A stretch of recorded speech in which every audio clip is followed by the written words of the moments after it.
मंगलमूर्ते विघ्नहरा दुरितनाशना कृपाकरा। मंगलमूर्ते विघ्नहरा दुरितनाशना कृपाकरा। मंगलमूर्ते विघ्नहरा दुरितनाशना कृपाकरा। श्रुतिस्मृतिपुराणानाम् आलयं करुणालयं नमामि भगवत्पादशङ्करं लोकशङ्करम्। अपारकरुणासिन्धुं ज्ञानदं शान्तरूपिणं श्रीचन्द्रशेखरगुरुं प्रणतोऽस्मि मुदान्वहम्।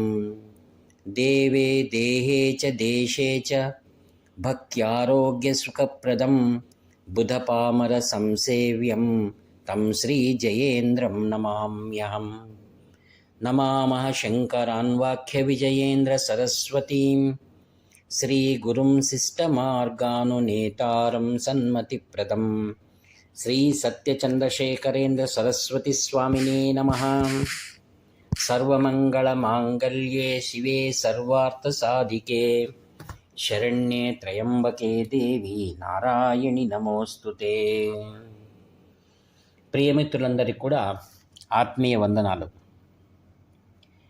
ప్రేమస్వరూపులరా, కాంచి కామకోటి పరమాచార్య స్వాముల వారు దక్షిణాదిలో మహారాష్ట్ర ప్రదేశంలో సంచారం చేస్తున్నారు అనే విషయాన్ని గత సంచికలో తెలియజేశాను.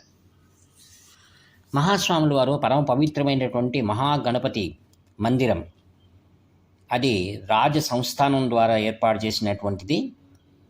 అందు మహాస్వాముల వారు దాదాపుగా 100 రోజులు ఉన్నారు.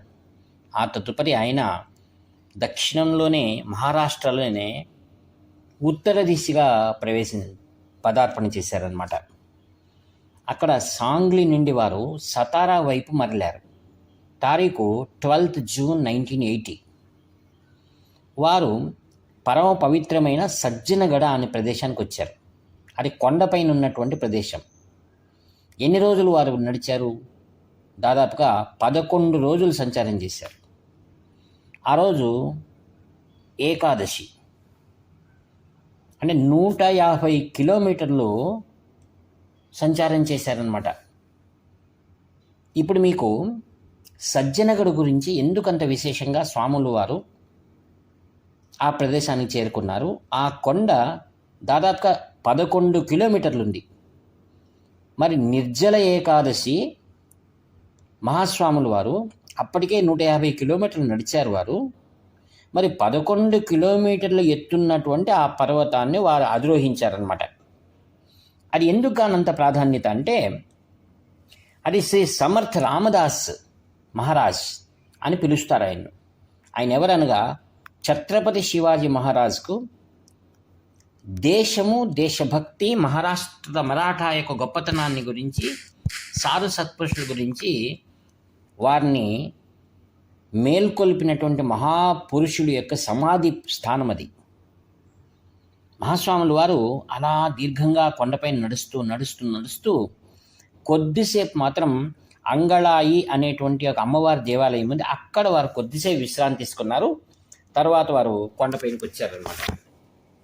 ఆ కొండ మరియు ఆ సమర్థ రామదాస్ సజ్జనగడ గురించి కొంచెం మనం తెలుసుకోవాల్సింది మన యొక్క సౌభాగ్యం. సజ్జనగడ అంటూనే మనకు తెలుస్తుంది. గడ అంటే కోట, సజ్జన అంటే ఆ యొక్క మహాత్ములు మరియు సాధు సత్పురుషులు ఉండేటువంటి ప్రదేశము, దానికి పేరు. ఇది 18వ శతాబ్దపు భారతదేశంలో జన్మించినటువంటి 1608లో సంత్ రామదాస్ ఆయన చివరి విశ్రాంతి స్థానం.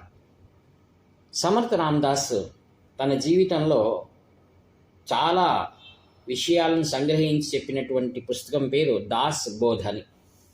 మహారాష్ట్రలో ఆ యొక్క సమర్థ రామదాస్ చెప్పిన ఆయన బోధనలను నేటికి మహారాష్ట్రలో చాలామంది ప్రతినిత్యము కూడా దాన్ని చదువుతారు మరియు అనుసరిస్తారు.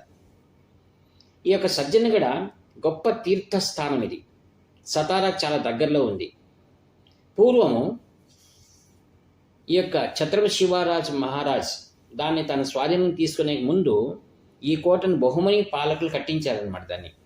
ఎప్పుడు 1347 మరియు 1527 మధ్య ప్రాంతంలో దీన్ని నిర్మించారు.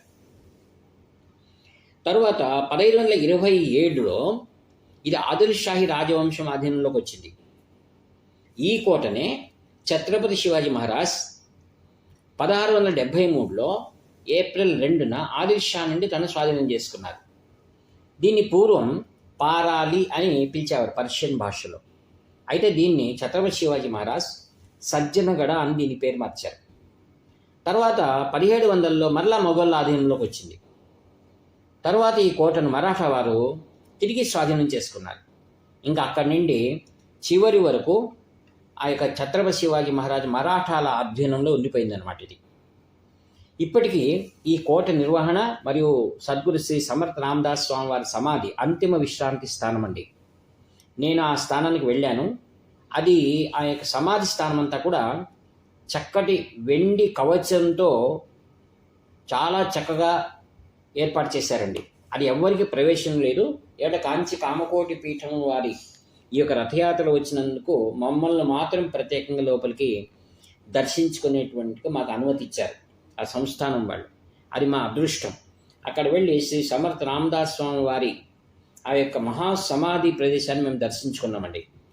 శ్రీ రామదాస్ స్వామి సంస్థాన్ ట్రస్ట్ వాళ్ళు మరియు శ్రీ సమర్థ సేవా మండలి అనేటువంటి వారు ఈ యొక్క కోటను మరియు ఈ యొక్క సమస్తమైన పవిత్ర స్థానాన్ని కూడా 400 సంవత్సరాల నుండి నిర్వహిస్తున్నారనమాట.